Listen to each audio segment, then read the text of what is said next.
Buenas noches, no sé si ya me están escuchando o no. Tengo que hacer algún ajuste aquí.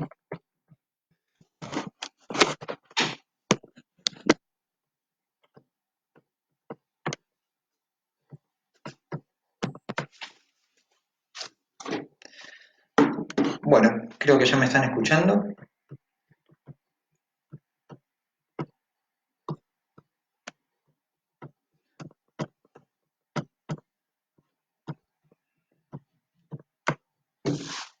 Permítanme un segundito que estoy ajustando las cosas.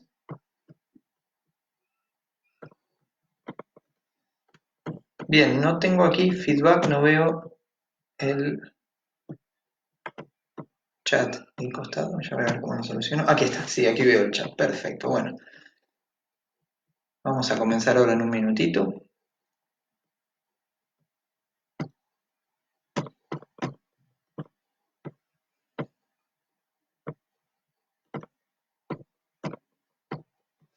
Bueno, ¿se escucha bien? ¿Me escuchan bien?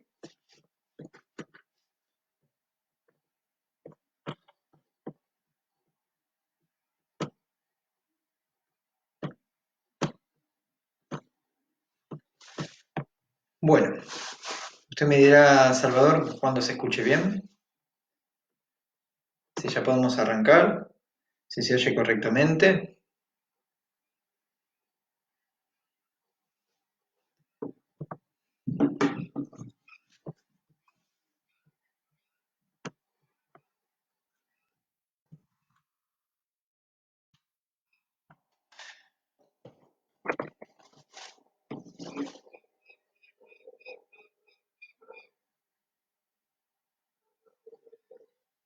Bueno, ¿ya estamos?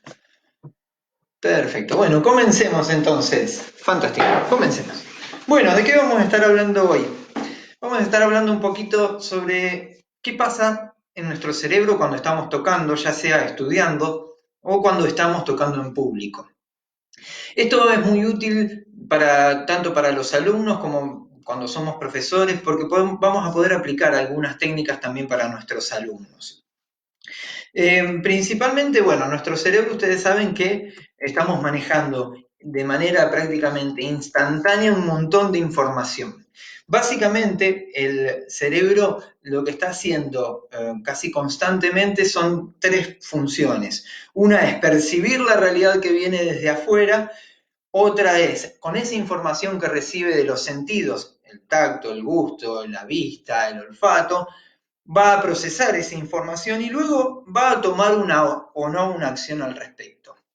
Si nosotros lo pensamos desde nuestra función como flautistas, si por ejemplo yo estoy sentado en la orquesta, está por empezar el solo de la sinfonía de Brahms, bueno, hay un montón de percepciones que estoy teniendo. Estoy observando al director, voy a estar sintiendo olores, va a haber información obviamente auditiva, voy a escuchar los instrumentos que tengo alrededor mío, pero también voy a tener sensaciones internas.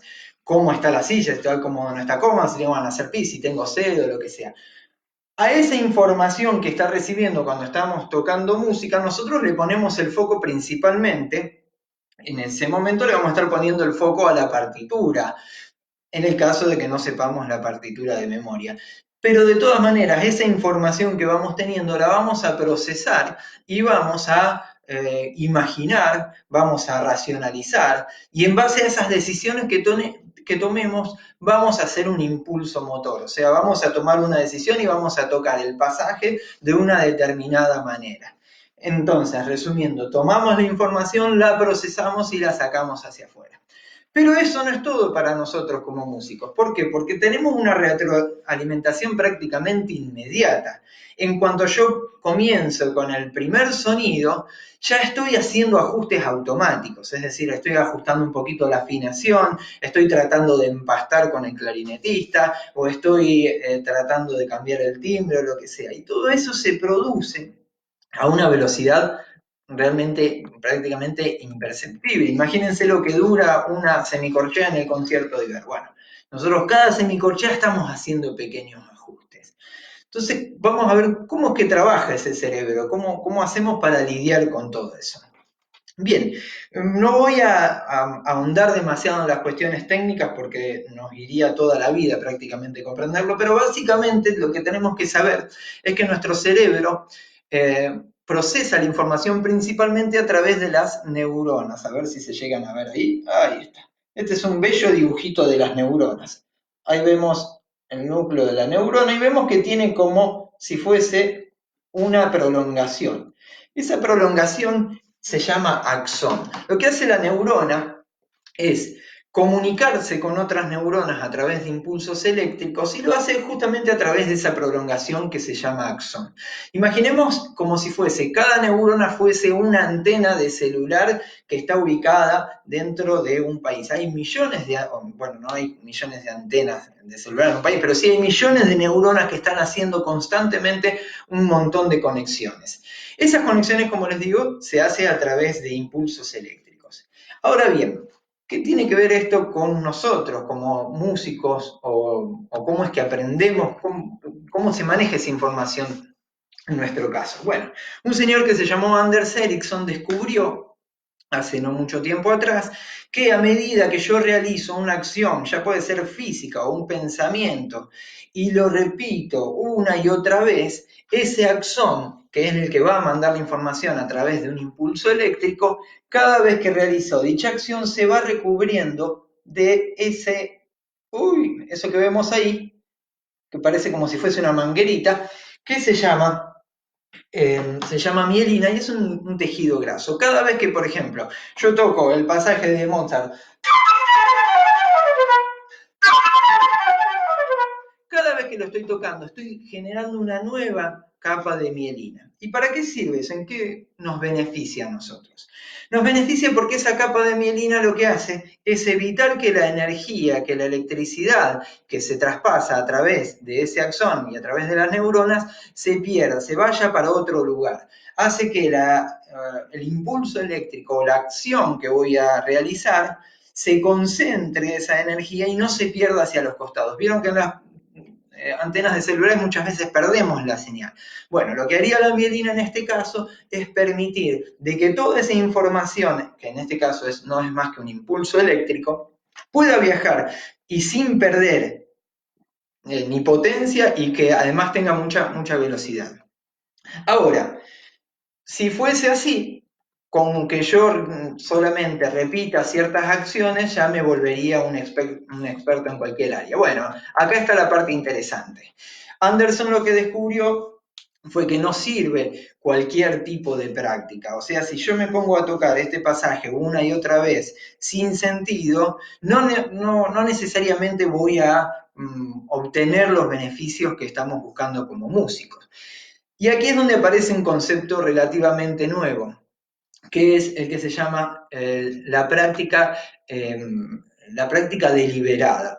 La práctica deliberada lo que consiste es en una serie de pasos que voy a mencionar a continuación, que hace que esa práctica, que ese trabajo que estoy haciendo, realmente sea efectivo y sea duradero. Pensemos un segundo, por ejemplo, si nosotros andamos en bicicleta o manejamos nuestro propio celular. Una vez que ya sabemos andar en bicicleta y ya conocemos nuestro celular, no estamos pensando cada una de las acciones, no estamos pensando exactamente qué es lo que tengo que hacer. Cuando estoy en la bicicleta no pienso en cada pedaleo, no pienso en cómo tengo que mover las manos, sencillamente ya el cuerpo automático, de manera casi automática, responde a todos los impulsos y hace que yo no me caiga. Esto se debe a que, bueno, después de que nosotros empezamos de chiquitos con la bicicleta o en este caso con el celular, luego se hizo a través de lo que se llamó la práctica deliberada. En el caso de los músicos, ¿en qué consiste? Es un poquito lo que había mencionado la profesora Florangel Mesk hace unos minutos atrás y también en cierta manera lo que dijo el maestro Andrés Eloy Martínez. Primero que todo, antes de comenzar a realizar una obra, yo tengo que tener una idea de qué es lo que quiero interpretar en esa obra o cómo lo quiero interpretar. Por ejemplo, si yo quiero viajar hacia algún lugar, no es sencillamente subirme al auto y esperar. Primero tengo que saber dónde quiero ir, qué ruta voy a tomar. Por eso, muy importante es, antes de comenzar a tocar, es hacerse una idea de lo que uno va a buscar o a dónde quiere llegar con esa frase musical o con esa obra. Una vez que tengo una idea mental de qué es lo que voy a hacer, voy a ejecutar esa obra. Una vez que la ejecuto, hago el análisis de eso. Tengo que analizar ya sea de manera inmediata, como lo solemos hacer cuando estamos tocando, es decir, escuchar a medida que vamos tocando, y otra ayuda que hoy tenemos que es muy útil es poder grabarnos. Con respecto a esto, a mí me ha resultado bastante útil cuando hago grabaciones es dejar descansar las grabaciones, es decir, grabo algo que estoy estudiando, que estoy interpretando, hago anotaciones sobre eso, qué me pareció, qué me gustó, qué no me gustó, pero sin escucharlas, sencillamente con las sensaciones que me quedaron después de haberlo tocado. Esa grabación la dejo descansar, me olvido de ella durante una semana y vuelvo a la semana y cuando escucho la grabación y comparo con las notas muchas veces, esas notas no coinciden con lo que estoy pensando en ese momento de la grabación. ¿Por qué? Porque estamos muy condicionados muchas veces con lo que estamos tocando en el momento, pero que luego cuando dejamos que pase una semana nuestro oído está un poquito más fresco y somos un poquito más objetivos.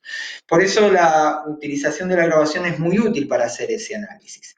Ahora, ¿qué hago con ese análisis? ¿Lo dejo ahí? No. Ahí la idea también es que uno, una vez que ya descubre o tiene hipótesis sobre qué es lo que le gustaría, qué es lo que le gustaría cambiar, lo que tiene que hacer es establecer ciertas estrategias de cómo cambiarlo. Si lo que no me gusta, por ejemplo, no sé, es que se me cae la intensidad de la obra, bueno, pensar tal vez en otro fraseo, tal vez pensar en cambiar la articulación, cambiar de lugar las respiraciones, es decir, hago una estrategia para corregir lo que no me ha gustado. Luego nuevamente lo que voy a hacer es obviamente volver a tocarlo y volver a hacer esa evaluación a ver si la modificación que hice ha sido beneficiosa o si he llegado donde yo quería. Siempre vamos a tener una idea de una obra, cómo nos gustaría que suene. Y aquí es donde entra en juego la técnica. El estudio de nuestra técnica nos va a dar las herramientas necesarias para acercarnos lo más posible a ese ideal que tenemos.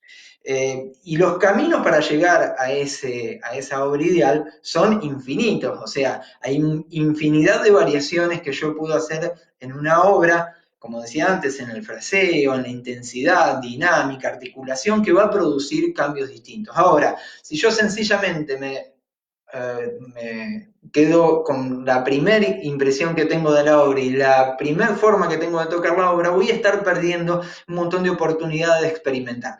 La mayoría de las alternativas que yo voy a experimentar, obviamente que no van a llegar al final, no van a dar frutos. ¿Por qué? Porque la decisión final va a ser una. Pero es importante pasar por distintas formas de interpretar una frase o interpretar un movimiento de una obra antes de tomar una decisión final de esto es lo que quiero hacer. Esto pasa mucho, por ejemplo, con Bach. Muchos flautistas, muchos músicos, les cuesta mucho, dicen, grabar Bach, porque en cuanto graban Bach y pasan unos años, ya esa grabación deja de gustarle. ¿Y por qué les deja de gustar? Porque la interpretación con Bach uno la va cambiando mucho también a medida que va madurando, tanto musical como en la vida, ¿no? Bien, algunos consejos prácticos y sencillos para aplicar esta práctica deliberada en nuestro estudio, nuestra rutina diaria. Como dijo la profesora Florangel, importantísimo este aparatito, tratar de sacarlo de la habitación o dejarlo cerca, pero en modo avión o en silencio, porque nos distrae.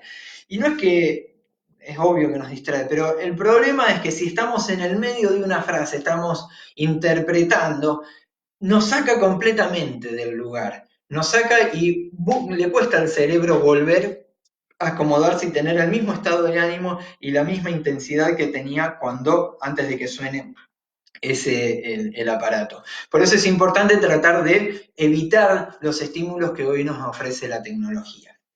El científico Anders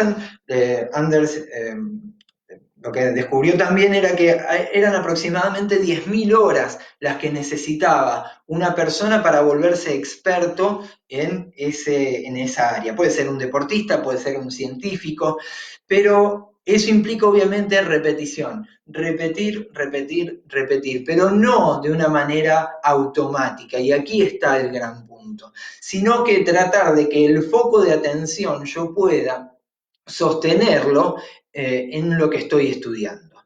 A medida que vamos creciendo, nuestra atención va mejorando, pero la realidad es que es imposible mantener una atención durante más de 20, 25, 30 minutos. Obviamente cuando estamos tocando un concierto, por ejemplo el concierto de Mozart, que dura 25 minutos, o no sé, obras que demandan muchísima concentración, obviamente que uno mantiene el foco de atención, pero la realidad es que no está todo el tiempo completamente enfocado. Va haciendo unos picos de atención. Si lo comparamos con los deportistas, vemos grandes deportistas, por ejemplo, qué sé yo, Nadal o Federer, lo que tienen ellos justamente es que pueden manejar la atención o el foco de atención más tiempo que los otros. Jugando no hay mucha diferencia en cómo pega uno la pelota o cómo le pegan los otros, pero siempre dicen que lo importante es el deporte está, al igual que en nosotros, en la cabeza, no tanto en los músculos. Para esto también es importante en la rutina diaria de estudio que hayamos elegido ir haciendo pausas. Nosotros vamos a ir dándonos cuenta cuándo es que yo ya no estoy prestando del todo atención, cuándo veo que ya no estoy con la misma intensidad. Generalmente va a oscilar entre los 30, 40 minutos, al máximo una hora. El día de ayer el maestro Manuel Rojas hablaba que él hacía pausas cada una hora. Pero cuando empezamos por ahí no es tan sencillo mantener una atención. Piensen un poquito, también nos pasa a veces cuando estamos leyendo, nunca les pasa que están leyendo un libro y de repente se dan cuenta que llegaron hasta el final de la página y hay partes que quedaron ahí en la nebulosa porque la cabeza se me fue a pensar, no sé, en la lista del supermercado, en un comentario que me hicieron en Facebook o lo que sea. Otro consejo práctico y útil que suele servir para esta práctica deliberada es si estoy cerca de tener que enfrentarme a una obra de concierto, si tengo que tocar en público, a veces empezar la rutina diaria tocando esa obra sin calentar demasiado, sin hacer escalas, sin hacer arpegios, nada, en seco, así como está. Lo más factible es que al principio haya muchos errores en esa obra. La toco de principio a fin, no freno cuando hay un error, avanzo. ¿Qué es lo que estoy haciendo ahí? Ahí ya voy entrenando de a poquito al cerebro a que no siempre se puede frenar ante cada error. Y me va a ir entrenando también cuando yo me tenga que enfrentar a esa situación de tocar en público que vamos a estar hablando también ahora unos minutos adelante. Entonces, empezamos y tocamos como primera obra, es la obra de concierto de principio hasta fin. Y la dejamos. Y después empezamos con nuestra rutina diaria, las escalas, estudios, lo que sea. Y obviamente también la obra de concierto la vamos a estar estudiando, como decía hace unos minutos también el maestro Eloy Rodríguez, fragmentándola, buscando las distintas frases, haciendo todo el análisis y todo el trabajo técnico que consideremos convenientes. Otra técnica u otro consejo útil para realizar la práctica deliberada es dejar en nuestro estudio algunas cosas inconclusas. Esto parece medio extraño, pero es así. Si hay algo que no está del todo resuelto, dejarlo. Y más cuando ya me exageré el tiempo de trabajo sobre ese fragmento. Dejarlo porque me va a dejar la ansiedad para el día siguiente, algo que está inconcluso, me va a dar la motivación para comenzar a trabajar ese fragmento tratando de solucionar ese problema. Otra estrategia es acostumbrarnos, algo que no hacemos tan a menudo, es hacer un ensayo mental, pasar la obra mentalmente, tomar la partitura, sea la obra que sea, y no tomar el instrumento, no agarrar el instrumento, sino sencillamente estudiarla mentalmente, leyéndola, viendo cada uno de los pasajes y dando trabajándola como si yo estuviese tocando en ese momento el instrumento. Esto se han hecho muchísimos estudios. Por ejemplo, uno de ellos ha mostrado que ponían a basquetbolistas a tirar al aro a la mitad del equipo y la otra mitad del equipo quedaban en unas camillas sencillamente pensando en cómo tirar al aro. Después de una semana el resultado que tenían los dos en efectividad era exactamente el mismo. ¿Por qué? Porque el cerebro no distingue muy bien entre la acción y el pensamiento de la acción. Es decir, las zonas del cerebro que se activan para realizar la acción son las mismas que se activan para imaginarme realizando esa acción. Ese ensayo mental además nos permite a nosotros liberar muchísimo más nuestro aspecto imaginativo, nuestro aspecto creativo. Es decir, si nosotros no estamos sujetos a la cuestión mecánica mientras estamos estudiando, nos permite mucho más poder volar con la imaginación de cómo quiero que suene ese pasaje. Además lo puedo hacer con síncope, o sea, cinco pianísimos, por más que técnicamente me cueste en la obra, si es un fa sostenido agudo me va a costar hacerlo, pero en mi imaginación no. Pero eso me ayuda a poner un norte, me ayuda a poner la brújula donde quiero llegar con ese pasaje. Obviamente que estas técnicas no se pueden aplicar de un día para el otro. No podemos pretender mañana, cuando empecemos a estudiar, poder hacer las 3, 2, 1 hora de estudio, no sé, cuanto estudie cada uno, poder hacerlo de manera de práctica deliberada. Hay que ir haciéndolo gradualmente, tomar unos minutos o determinadas obras, o puedo tomar una escala para realizar la práctica deliberada, y de a poco vamos a ir notando cómo ese proceso se va automatizando, y esto es lo más interesante de todo. Tenemos que entender también en esta práctica deliberada siempre la obra primero como un todo y luego fragmentarla, como decía el maestro Andrés Eloy. Siempre que se fragmenta algo nos permite poder analizarlo de una manera mucho más precisa. Y aquí hay distintas técnicas. Hay profesores que prefieren ir de lento a rápido, ir subiendo el metrónomo gradualmente, otros que lo hacen a través de terrazas, es decir, este es el tempo final, lo dividen a la mitad y de esa mitad hacen otra mitad y 3 cuartos y otro cuarto. O sea, eso sería por terrazas. Y hay otros profesores que últimamente están diciendo que no, que la velocidad final no hay que cambiarla, hay que trabajarla desde el principio, pero sí lo que voy a cambiar es la cantidad de notas que voy a estar armando en ese pasaje. Es decir, primero toco 2 notas a tempo, luego le agrego otra más, 3 notas a tempo, 4 notas a tempo, y así sucesivamente hasta que logré armar la frase. ¿Cuál es la más efectiva? Eso va a depender de cada uno.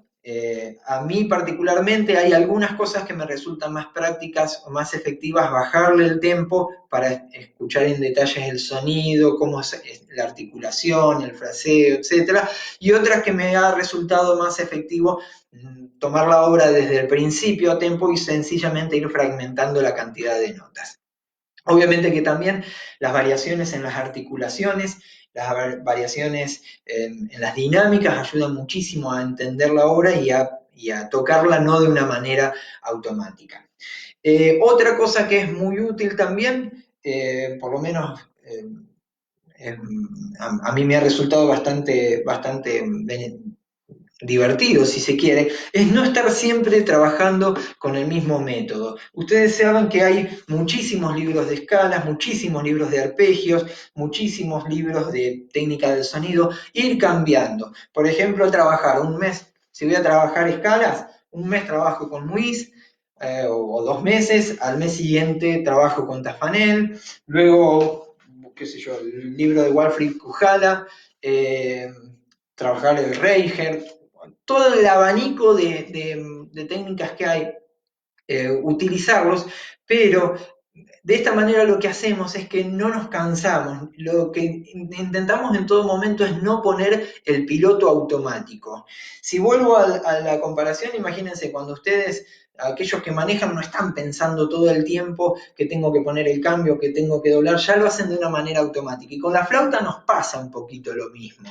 O sea, una vez que ya hicimos y cuando ya tenemos algunos años ya con el instrumento, empezamos sin darnos cuenta a automatizar nuestros espacios de estudio. La idea sería un poquito pensar en esto, que si tengo que salir a manejar, ¿cómo lo haría si es un día de niebla? O sea, estar atento a todo lo que va ocurriendo. En pocas palabras, no hacer sonar una sola nota, no hacer ninguna repetición si no tengo el foco de atención en eso. Algunas cosas también que ayudan a desarrollar esta práctica deliberada y que el tiempo que tenemos del estudio sea efectivo, una de ellas es el sueño. Está comprobado que nuestra curva del olvido, a ver para qué lado esto, para este lado.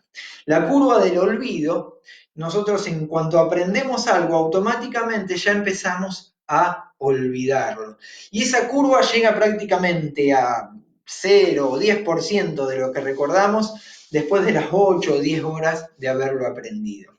Por eso es muy útil que si yo pudiera, no siempre es posible, realizar mi rutina y dejar los pasajes más complicados para última hora de la noche antes de irme a dormir, y luego retomar el día siguiente repasando esos pasajes, eso va a ayuda muchísimo. ¿Por qué?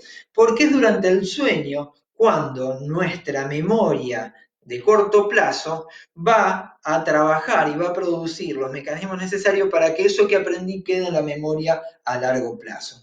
Pero esto lo va a hacer en tanto y en cuanto yo lo repita. ¿Por qué? Porque si yo, no sé, hago una receta de camarones al ajillo y nunca más la vuelvo a hacer, esa receta, difícilmente me acordé. Ahora, si la hago periódicamente o todos los días, ya no necesito volver a mirar la receta, ya la tengo incorporada, sin necesidad de pensar y de estar haciendo un gran proceso mental, ya la recuerdo. ¿Eso es por qué? Porque el cerebro, si va por caminos que no son repetidos, dice, esto ya no lo necesito, esto lo usé una vez y no lo necesita más. Otra estrategia bastante útil es poner tiempos que sean claros para cada momento de mi estudio. Es decir, por ejemplo, si voy a trabajar escalas, estudios y obras de concierto, decir, bueno, hoy voy a estudiar 40 minutos esto, 30 minutos esto y 25 minutos esto. ¿Por qué? Porque si lo dejo al libre albedrío, nuestro cerebro dice, bueno, total tengo tiempo. En cambio, cuando hay unas reglas claras de cuánto tiempo tiene para resolver un problema, el cerebro se pone muchísimo más alerta. Entonces, otro consejo es ese. Establezcan de qué hora van a trabajar con escalas, de qué hora van a trabajar con estudios, de qué hora van a trabajar con obras de concierto. Está comprobado que somos además animales muy visuales. Nuestro espectro de la percepción visual ocupa muchísima de nuestro foco de atención. Por eso en el momento de estudio es muy útil también agregar inscripciones y colores a la partitura. Por ejemplo, esta es mi partitura de la secuencia de Berio, ¿no? Muy bonita, todo muy linda, pero lo que hice fue, cuando la estudié, hacer una fotocopia para no arruinarla, y así me quedó mi partitura de la secuencia de Berio. ¿Por qué tiene tantos colores? Tiene tantos colores porque cada color representa una dinámica. Había tanta información en esa partitura que a mí me resultó mucho más sencillo estudiar esa obra a través de asignarle colores fríos o calientes a las distintas dinámicas. Y eso obviamente que también impacta visualmente. Ahora bien, si tenemos en cuenta que la vista va a ocupar muchísima de la atención que estamos teniendo, tenemos que tratar de liberarnos de eso. ¿Cómo lo vamos a hacer? Aquí es donde viene la importancia de memorizar. No sé si toda la obra, pero sí los pasajes más complicados, tenemos que poder tenerlos de memoria. Eso evita que nosotros tengamos que estar utilizando recursos de nuestro cerebro en interpretar la información que está leyendo y convertirla en un impulso motriz y hacer un sonido. Si yo tengo el pasaje de memoria, ya la vista no está ocupando espacio de nuestro foco de atención. O lo opuesto, no lo opuesto, pero otra alternativa es estudiar, así como estudio también escalas, arpegios, etcétera, también dedicar un tiempo del día a hacer lectura a primera vista. ¿Por qué? Porque cuanto mejor destreza yo haya desarrollado en la lectura a primera vista, menor esfuerzo va a estar haciendo el cerebro, entonces no está utilizando recursos de ese foco de atención. ¿Qué es lo que buscamos acá? Lo que buscamos acá, nosotros, es que cuando nosotros lleguemos a tocar en público, podamos obviamente tener la obra y que suene tal cual como nosotros queremos. Pero aquí es donde aparece un problema. ¿Por qué? Porque cuando nosotros estamos tocando en público, tenemos que hacer exactamente lo opuesto a lo que hicimos cuando estudiamos. ¿En qué sentido? Cuando nosotros estamos estudiando estamos en el modo práctica. Somos racionales, juiciosos, analíticos, estamos escuchándonos y ajustando constantemente. Pero cuando estamos tocando en público, nosotros no podemos estar con nuestra cabeza haciendo juicios constantemente de lo que estamos haciendo. Sí, obviamente estamos haciendo ajustes de afinación, de dinámica, etc. Pero nuestra cabeza tiene que estar enfocada en la parte imaginativa, de cómo quiero que suene esto. No tengo que estar pensando, uy, ahí vienen las terceras del concierto de Mozart, no. ¿Cómo logro esto? Justamente cuando hacemos una práctica deliberada, cuando el trabajo en nuestro modo práctica fue bien realizado, eso va a quedar estancado, va a quedar afianzado en nuestra memoria implícita. La memoria implícita es esta que yo mencionaba antes, que es, por ejemplo, cuando andamos en bicicleta, cuando no necesitamos pensar en lo que estamos haciendo y puedo estar mirando el paisaje, saludar a los amigos, lo que sea.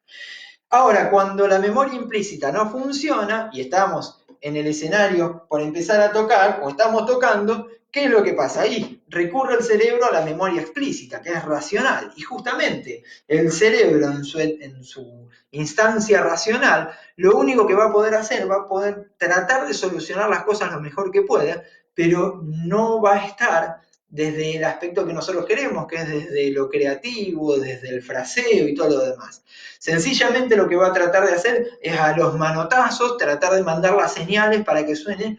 Es como si yo quisiese, cuando estoy andando en bicicleta, poder describir exactamente cada movimiento que hacen mis pies. Probablemente no voy a estar pedaleando de la misma manera, no va a estar funcionando de la misma manera que lo hago a lo que lo hago cuando lo hago con la memoria implícita. Por eso hay una especie de contrasentido. Es decir, nosotros tenemos que trabajar al detalle, completamente conscientes en nuestro modo de estudio, pero cuando llegamos al momento de tocar en público, tenemos que haber trabajado de manera tal que yo no tenga que estar pensando en lo que estoy haciendo, que salga de una manera natural y que mi foco de atención se pueda enfocar en el fraseo.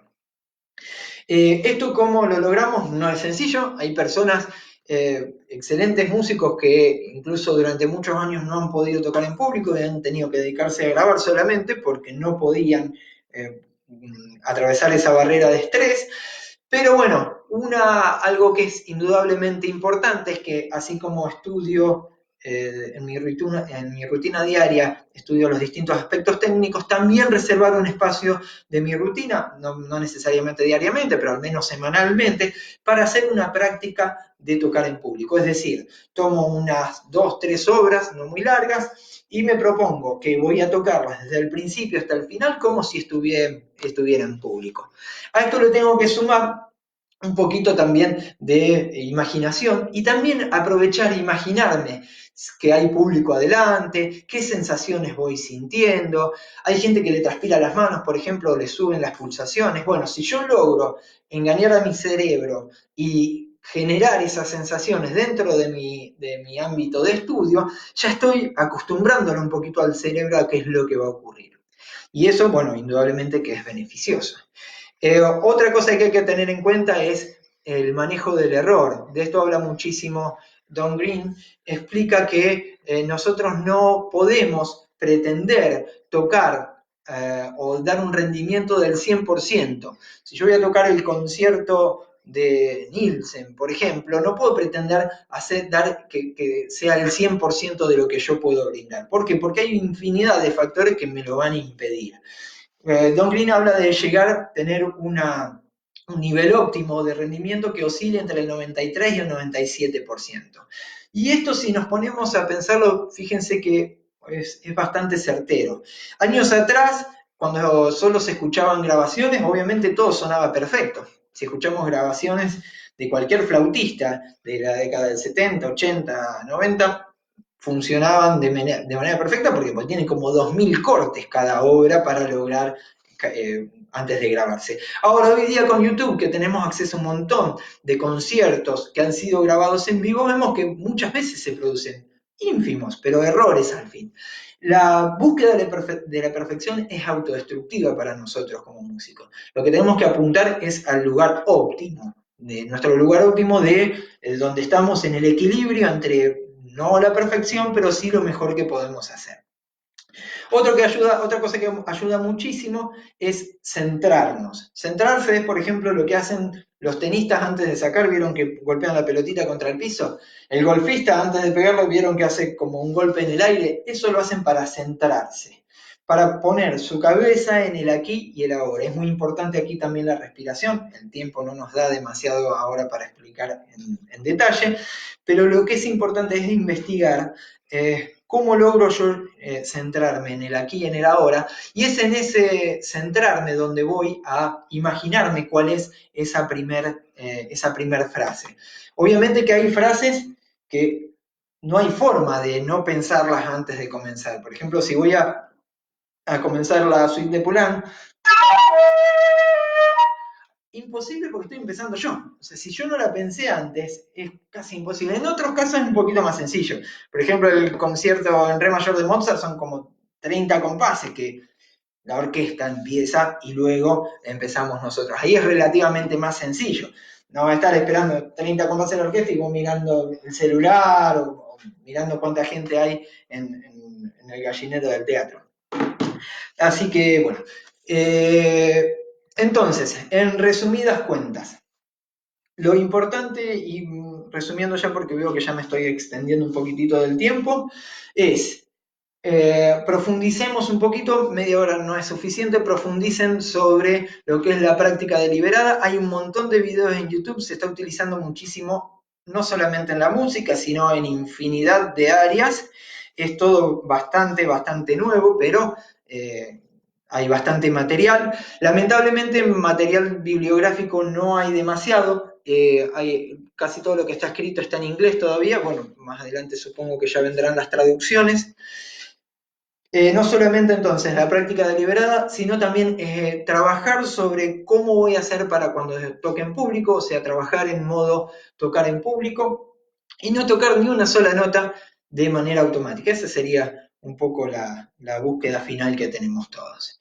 Bueno, no quiero terminar sin agradecer, como lo hemos hecho en estas 2 jornadas, agradecer a Sergio Irrazábal, que de la Corporación Adelanto Amigos de Panguipulli, también a Pamela Calzow, directora del Teatro Pedagógico, Caterina Hernández, coordinadora del programa Vive la Música, a la Corporación Musical de Panguipulli y obviamente a mi amigo que ha tenido la pésima decisión de invitarme, Salvador Pradenas y Cristina Cantarella, quienes son profesores de la Cátedra de Flauta de Panguipulli. Bueno, los saludo a todos aquí desde la Patagonia Argentina. Espero que algunas de estas cosas hayan sido un poquito útiles. Y bueno, lo importante de esto es trabajar con esto que puede volverse tan rutinario, pero hacer de cada día una experiencia. Si terminé de estudiar todo un día y me voy a dormir a la cama a la noche y no puedo recordar qué cosa buena, nueva o distinta hice hoy, bueno, algo funcionó mal. Bueno, Constanza Sicardi, saludos para vos, tanto tiempo. Bueno, aquí mi hermano también saludándome. Los saludo a todos, gracias a todos por el tiempo dedicado y bueno, puntualmente Chile, creo que este año, si toda esta situación lo permite, estaremos viéndonos, creo que por julio o agosto. Bueno, un saludo a todos, muchas gracias y que tengan una excelente noche. Hasta luego.